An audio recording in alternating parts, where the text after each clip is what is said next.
എല്ലാവർക്കും സ്വാഗതം. ഇന്ന് നമ്മൾ ഉണ്ടാക്കാൻ പോകുന്നത് സിമ്പിളായിട്ടുള്ള ഒരു മുരിങ്ങയില സൂപ്പാണ്. നിങ്ങൾക്കറിയാവുന്നതുപോലെ മുരിങ്ങയില ആരോഗ്യത്തിന് വളരെ ഗുണകരമായ ഒന്നാണ്.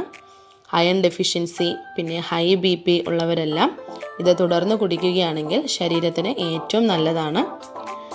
ഇത് അതിരാവിലെ അല്ലെങ്കിൽ ഒരു ഈവനിങ് 4 മണി സമയത്ത് കുടിക്കാവുന്നതാണ് ഏറ്റവും നല്ലത്.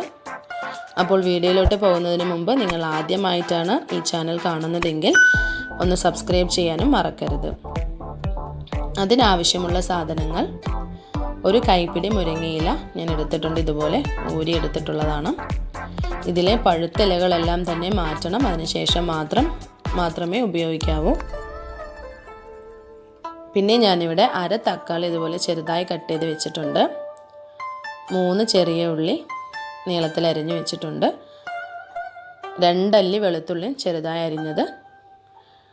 1 സ്പൂൺ ബട്ടർ ഇല്ലെങ്കിൽ നിങ്ങൾക്ക് വെളിച്ചെണ്ണയും ഉപയോഗിക്കാവുന്നതാണ്. 1/2 ടേബിൾ സ്പൂൺ പെപ്പർ പൗഡർ എടുത്തിട്ടുണ്ട്. കുരുമുളക് പൊടി 1/2 ടേബിൾ സ്പൂൺ ജീരകം. ഇത്രയുമാണ് ആവശ്യത്തിനുള്ള സാധനങ്ങൾ. ഇനി നമുക്കിത് എങ്ങനെ ഉണ്ടാക്കാമെന്ന് നോക്കാം. ആദ്യം ഒരു പാനിൽ എടുത്തു വെച്ചിരിക്കുന്ന ബട്ടർ ഇട്ട് കൊടുക്കാം. ബട്ടർ നന്നായി ഉരുകി വന്നതിന് ശേഷം നമുക്ക് അതിലോട്ട് ജീരകം ഇട്ട് കൊടുക്കാം. ജീരകം ഒന്ന് ഫ്രൈ ചെയ്തതിന് ശേഷം നമുക്ക് അരിഞ്ഞു വെച്ചിരിക്കുന്ന ചെറിയ ഉള്ളി ഇട്ട് കൊടുത്ത് ഒന്ന് വഴറ്റിയെടുക്കാം. ഇനി ഇതിലോട്ട് വെളുത്തുള്ളി ആഡ് ചെയ്ത് ഒന്ന് വഴറ്റി കൊടുക്കണം. നന്നായി വഴന്നു വന്നതിന് ശേഷം എടുത്ത് വെച്ചിരിക്കുന്ന തക്കാളി ഇട്ട് കൊടുത്ത് തക്കാളി നന്നായി വേകുന്നത് വരെ ഒന്ന് മൂടി വെച്ച് വേവിക്കാം.